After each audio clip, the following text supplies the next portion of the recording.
17 Kabanata. Ang babaeng bayaran.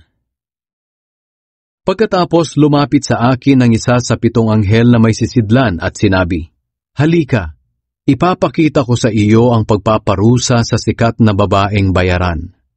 Ang babaeng ito ay ang malaking lungsod na itinayo malapit sa maraming tubig.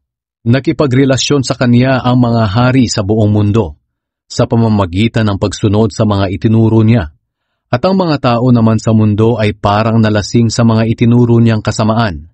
Pagkatapos napuspos ako ng banal na espiritu at dinala ng anghel sa ilang. Nakita ko roon ang isang babaeng nakasakay sa pulang halimaw. Ang halimaw na iyon ay may 7 ulo at 10 sungay. At sa buong katawan ay nakasulat ang mga pangalang lumalapastangan sa Diyos. Kulay ube at pula ang damit ng babae. At may mga alahas siyang ginto, mamahaling bato at perlas. May hawak siyang gintong tasa na puno ng kasamaan at karumihan niya dahil sa kanyang sexual na imoralidad. Nakasulat sa noon niya ang pangalang ito na may lihim na kahulugan. Ang sikat na lungsod ng Babilonia, ang ina ng lahat ng babaeng bayaran at ng lahat ng kasamaan sa buong mundo. At nakita kong lasing ang babaeng iyon sa dugo ng mga pinabanal ng Diyos na ipinapatay niya dahil sa pagsunod nila kay Jesus. Namangha ako nang makita ko siya, pero sinabi sa akin ng anghel, "Huwag kang mamangha. Sasabihin ko sa iyo ang lihim na kahulugan ng babae at ng halimaw na sinasakyan niya na may 7 ulo at 10 sungay. Ang halimaw na nakita mo ay buhay noon, pero patay na ngayon. Pero muli siyang lalabas mula sa kailaliman at agad namang mapupunta sa walang hanggang kapahamakan. Makikita siya ng mga taong hindi nakasulat ang mga pangalan sa aklat na listahan ng mga taong binigyan ng buhay na walang hanggan. Bago pa man likhain ang mundo, ang pangalan nila ay hindi na nakasulat sa aklat na ito. At kapag nakita nila ang halimaw, mamamangha sila dahil buhay siya noon at namatay na, ngunit nabuhay na naman." Kailangan dito ang talino upang maintindihan ng kahulugan ng mga ito. Ang 7 ulo ay ang 7 bundok na inuupuan ng babae. Nangangahulugan din ito ng 7 hari. 5 sa 7 iyon ay patay na. Ang isa ay naghahari pa ngayon, at ang isa ay hindi pa dumarating.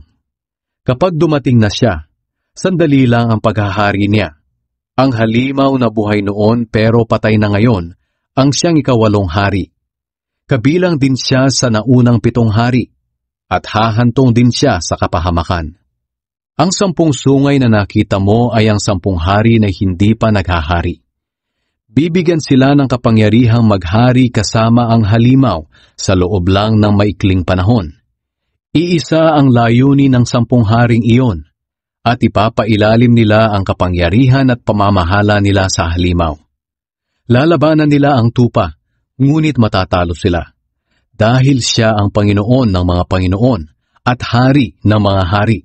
Kasama ng tupa ang mga tapat na tagasunod niya na kanyang tinawag at pinili. Sinabi rin sa akin ng anghel, "Ang tubig na nakita mo na inuupuan ng babaeng bayaran ay ang mga tao sa iba't ibang lahi, bansa at wika. Ang 10 sungay at ang halimaw na nakita mo ay mapupuot sa babaeng bayaran. Kukunin nila ang mga ari-arian niya, pati na ang suot niyang damit at walang maiiwan sa kanya. Kakainin nila ang kanyang laman at susunugin ang matitira. Niloob ng Diyos na maisakatuparan ng 10 hari ang kanyang layunin.